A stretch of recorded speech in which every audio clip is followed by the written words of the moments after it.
Guys, kemarin baru ada kabar yang mengerikan dan kita udah bahas di video pendek tentang operasi senyap yang lagi-lagi dilakukan oleh perusahaan Jepang. Nah, ini udah sering banget gue bahas tentang metode operasi yang dilakukan oleh perusahaan Jepang dalam melakukan investasi. Nah, apa yang membuat ini menjadi heboh? Karena operasi senyap ini dilakukan oleh investor terbesar di dunia teknologi yang namanya SoftBank. Nah, pemiliknya namanya Masayoshi Son. Operasi senyapnya apa? Lu tahu nggak? Mereka itu sebelumnya udah punya sahamnya Gojek atau Gojek Tokopedia itu hampir 104 miliar lembar. Sekarang sisanya tinggal 92 miliar lembar. So artinya ada 10 miliar lembar saham lebih nih yang udah keluar. Ini yang dinamakan dengan operasi senyap. Kenapa operasi senyap? Karena ini tidak dilakukan secara langsung. Ini dilakukan oleh berlayer-layer sebetulnya aktivitas jual beli ini. Penjualannya dilakukan oleh Deutsche Bank. Dan Deutsche Bank ini kemudian menjual mewakili fund milik Masayoshi Son itu yang namanya SoftBank Vision Fund, SVF.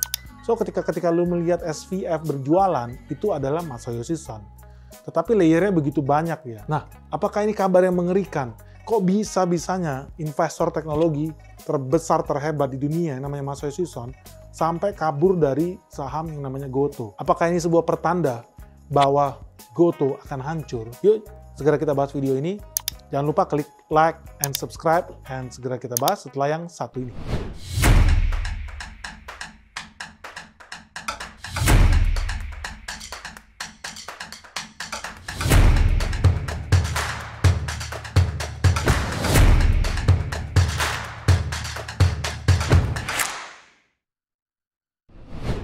SoftBank tadinya punya 103 miliar lembar saham. Sekarang tinggal 92 miliar lembar saham.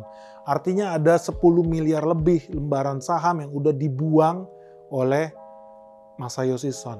Hitung aja lah, 10 miliar lembar saham. Katakan dijual di harga cepek 100 rupiah. Artinya ada 1 triliun lebih transaksi yang terjadi di sini. Bukan transaksi yang kecil. Tetapi ini transaksi yang wajib dilakukan. Dan ini yang gue mau kasih tahu kepada teman-teman semua. Apakah artinya kita harus jual saham Goto atau tidak? Dan kenapa Masayoshi Son harus lakukan itu? Jadi ini ada hubungannya dengan video kita yang kemarin kita live dari Singapura tentang Silicon Valley Bank. Dan gue udah bilang sama lu dengan sangat spesifik di sana, Silicon Valley Bank ini beda dengan bank pada umumnya, di mana mayoritas nasabahnya adalah kita, orang-orang retail, nabung, rekening dari gaji kita atau bisnis kita ada penghasilan taruh di bank. Lalu bank meminjamkan duit itu ke orang-orang yang mau berusaha atau mau belanja. Silicon Valley Bank agak beda nih. Kenapa? Karena dia bank yang secara spesifik dibentuk untuk melayani customer venture capital dan perusahaan startup teknologi. Kenapa begitu? Karena kalau lu lihat mayoritas perusahaan startup teknologi itu kan perusahaan yang rugi, masih rugi. Rugi terus gitu loh. Jadi ketika kemudian perusahaan yang mau rugi butuh modal kerja, mereka mau pergi ke bank, dikasih pinjaman nggak? Tentunya tidak. Kenapa? Karena bank itu hanya mau memberikan pinjaman ke usaha yang profitable, yang proposal bisnisnya jelas, yang kapan dia bisa pulangin jelas. Tapi kalau startup yang masih rugi, kok berani-beraninya minjem ke bank, udah pasti ditolak. Akibatnya lahirlah perbankan yang memang khusus untuk melayani perusahaan-perusahaan dalam tanda kutip tidak jelas seperti ini. Dan ini bisnis yang bagus, udah berjalan bertahun-tahun dan banknya ya profit. Lalu kemudian ketika kemudian bank ini kolaps, akibatnya apa? Ada begitu banyak startup yang dananya nabung di sana, itu menjadi ketakutan. Begitu pula venture capital. Dan ini yang gue mau kasih tahu sama lu. Venture capital itu perusahaan investasi yang terbiasa berinvestasi di perusahaan-perusahaan tertutup dalam bentuk perusahaan startup. Ketika sebuah startup dia mau ngutang ke bank, tadi gue udah bilang ya, bank biasa nggak bakal mau. So mereka akhirnya datang ke bank kayak Silicon Valley Bank. Karena mereka terbiasa melayani perusahaan startup. Tentu salah satu syaratnya Silicon Valley Bank mau melayani perusahaan startup yang nabung di dia adalah, oke, gue mau bikin lo jadi klien gue mau ngutangin lo duit dengan catatan perusahaan lo harus gajinya dari gue ya. Wajar dong. Perusahaan lo harus nabung ya di tempat gue ya, buka deposito ya. Wajar dong. Akibatnya apa? Perusahaan-perusahaan startup itu yang susah punya bank normal, mereka berbondong-bondong ya buka rekening di Silicon Valley Bank. Itu yang pertama.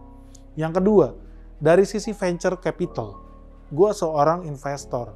Ketika gue mau taruh duit gue ke perusahaan startup yang biasanya nggak jelas, tentu gue ada rasa takut. Gue mau dana ini dikelola oleh sebuah bank yang gue bisa titipin And bank ini bantu monitor apakah duit gue dipakai dengan benar. Akibatnya apa? Venture capital nabungnya juga di Silicon Valley Bank. Kenapa? Karena setiap startup yang diinvest oleh venture capital ini, investor tadi, mereka harus ambil dananya di Silicon Valley Bank. And Silicon Valley Bank itu akan memberitahu ke investor ketika ada orang tarik dananya atau isi dananya. Jadi investor juga merasa aman. Mereka tetap bisa memonitor pergerakan uang mereka. Dan mereka diberikan akses oleh Silicon Valley Bank untuk melihat uang mereka dipakai oleh perusahaan-perusahaan startup apa aja yang dia funding. Jadi jelas alirannya. So, sangat membantu. So, sangat bagus sekali. Sampai kemudian Silicon Valley Bank mengalami krisis likuiditas karena mereka terlalu banyak investasi di instrumen yang namanya surat utang, yang orang bilang obligasi itu aman, ternyata tidak. Hati-hati ya guys, ternyata tidak. Dan yang dia beli juga surat utang negara loh, bayangin. Obligasinya jelas, tetapi ternyata itu mengakibatkan Silicon Valley Bank collapse karena dia terlalu banyak membeli surat obligasi yang jangka panjang guys. Tapi kemudian nasabahnya ternyata dalam jangka pendek pada narikin duitnya. Oke lah, akibatnya dia collapse. Nah, apa hubungannya ini sama Masayoshi Son? Nah, Masayoshi Son punya perusahaan investasi yang namanya SoftBank ini. SoftBank berinvestasi di begitu banyak startup. Nah, startup ini mereka taruh duitnya di mana? Ya, sebagian besar taruhnya di Silicon Valley Bank juga. Nah, ketika kemudian mereka nggak bisa lagi ambil dana dari Silicon Valley Bank, sementara perusahaan startup ini kan tetap harus bayar gaji, bayar biaya operasional, listrik, AC, tetapi karena banknya collapse, mereka nggak bisa ambil duitnya, ya mereka panik. Mereka harus minta tolong sama induknya mereka, induk semangnya. Siapa? Ya SoftBank itu sendiri. Makanya guys, lu jangan heran kalau saham Goto menurut Benix itu akan semakin turun dan lu harus hati-hati.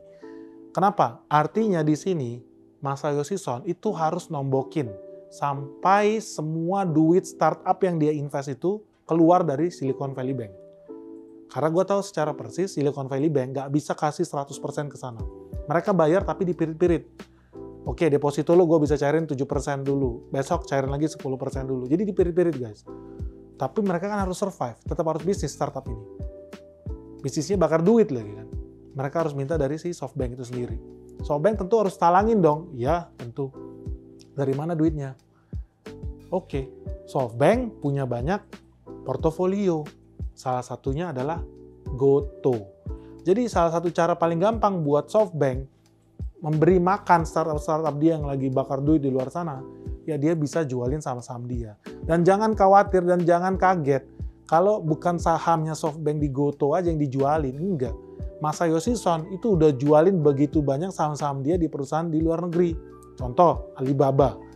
Jadi SoftBank pelan-pelan mereka jualin sahamnya dia di Alibaba. Mereka juga jualin saham mereka yang mereka punya di Uber, perusahaan sejenis Gojek yang ada di Amerika Serikat. So, kemudian kalau kita lihat metode yang sama, itu akan terjadi juga di Indonesia, bahwa apa? Di luar sana masih begitu banyak startup yang belum IPO, yang butuh perhatian dari Masayoshi Son, dari SoftBank. Mereka butuh dana, tapi dananya terkunci dan terjebak di Silicon Valley Bank. Akibatnya apa? Ya, Masayoshi Son harus talangin itu dulu. Jadi, ini menciptakan situasi yang bisa mengakibatkan kepanikan di pasar, utamanya bagi portofolio-portofolio yang ada genetika SoftBank. Jadi buat teman-teman, kamu jangan heran. Gue udah bilang dari 1 bulan yang lalu bahkan ketika lu lihat cek video kita di Singapura, lu jangan kaget kalau dalam 6 bulan ke depan akan banjir PHK massal di dunia startup di Indonesia. Dan ini wajib dilakukan. Kenapa? Karena dana mereka banyak yang nyangkut. Akibatnya perusahaan-perusahaan yang masih hobi bakar duit ini harus melakukan penghematan. Yang kedua, karena suku bunga akan terus naik. Zaman dulu suku bunga masih murah, mereka bakar duit bisa pinjam uang. Jaminannya apa? Deposito mereka di Silicon Valley Bank. Sekarang Silicon Valley Bank-nya collapse.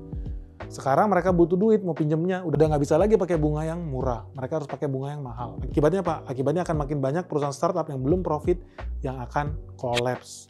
Jadi teman-teman, ini adalah serangkaian cerita yang bermula dari Silicon Valley Bank, dan ini men-trigger lebih cepat lagi bagi Masayoshi Son untuk menarik dananya dia dari portofolio-portofolio yang dia miliki yang cukup liquid untuk segera dia cairkan sahamnya, dia jual sahamnya untuk diinvestasikan ke perusahaan-perusahaan startup lain yang masih nyangkut. Jadi sekali lagi ya, ini bukan tebar fear, enggak, ini kita bahas secara clear kenapa saham Goto sesuai dengan video pendek yang udah kita bikin kemarin akan nyungsep. Oke. Lalu apakah ini kabar buruk? Semuanya panik dan gua sendiri Benix udah menyatakan bahwa saham Goto akan terus turun. Jawabannya belum tentu. Kenapa? Karena ada banyak perusahaan di luar sana yang akan memanfaatkan kepanikan SoftBank ini sendiri. Salah satunya Pak Charles Schwab. Lu tahu nggak, dia udah punya lebih dari 900 juta lembar saham Goto dan dia terus koleksi. Ini perusahaan investasi yang terkenal dari Amerika Serikat dan dia listing juga di Bursa Efek Amerika Serikat. Lalu ada juga Mellon Investment. Ya, dia punya 12 juta lembar saham Goto. Dan masih ada lagi dari Amerika, ada ETF Architect, mereka beli jaga sahamnya Goto. Lalu masih ada lagi State Street Global Advisor. Jadi begitu banyak perusahaan dari Amerika Serikat memanfaatkan kepanikan dari investor Jepang ini. Kenapa? Karena mereka mau mengkoleksi saham Goto dengan harga yang murah. Nah, teman-teman, di sini kita bisa lihat dan kita bisa ambil pelajaran bahwa apa? Kejadian yang terjadi di Amerika Serikat itu bisa men-trigger investor-investor Jepang untuk menjual barang mereka di Goto, dan ini ternyata ada hubungannya dengan Silicon Valley Bank dan gaya investasinya SoftBank yang hobi investasi di perusahaan yang bakar duit, perusahaan yang rugi. Ternyata ketika suku bunga naik tinggi dan ternyata ketika kemudian terjadi krisis likuiditas di SVB, akibatnya dia terpaksa harus menjual semua saham-saham dia di perusahaan-perusahaan yang sudah listing untuk kemudian diberi makan ke perusahaan-perusahaan yang lain. Jadi jangan kaget kalau perusahaan Goto menurut Benix harga sahamnya akan terus turun. Tetapi ini hanya akan terjadi dalam jangka menengah. Kenapa? Karena pasti masih banyak investor di luar sana yang akan mengambil kesempatan ini. Apalagi kalau Gojek berhasil melakukan penghematan dan pengurangan biaya operasional mereka. So, kita tunggu aja perjalanannya Gojek selanjutnya, bagaimana strategi mereka dalam melakukan PHK massal di tahun ini.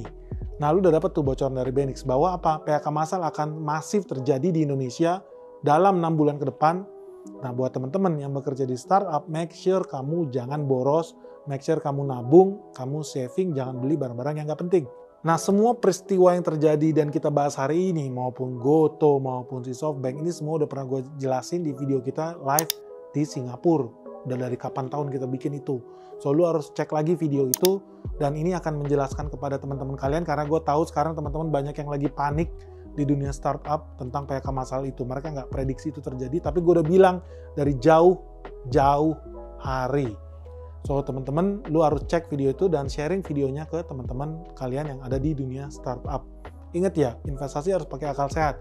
Jangan lakukan tindakan panik, jangan lakukan tindakan yang tidak logis. Karena ujung-ujungnya, lu bisa terjebak seperti Masayoshi Son. Buat teman-teman semua yang followers sejatinya Benix, dan lu udah nonton video kita yang live dari Singapura, tentu lu tidak kaget kalau segala sesuatu yang terjadi dari hari ini dan dalam 6 bulan ke depan hanya akan berjalan sesuai dengan ramalan yang sudah kita tulis. So, teman-teman, jangan mudah panik dan jangan mudah terpengaruh dengan rumor and gossip. Manfaatkan kesempatan ketika ada, dan ingat ya, tetap berhemat. Kenapa? Karena musim PHK di dunia bisnis di Indonesia, khususnya startup, itu baru akan dimulai. Oke guys, semoga video ini bermanfaat. Salam sehat, salam cuan, bye-bye.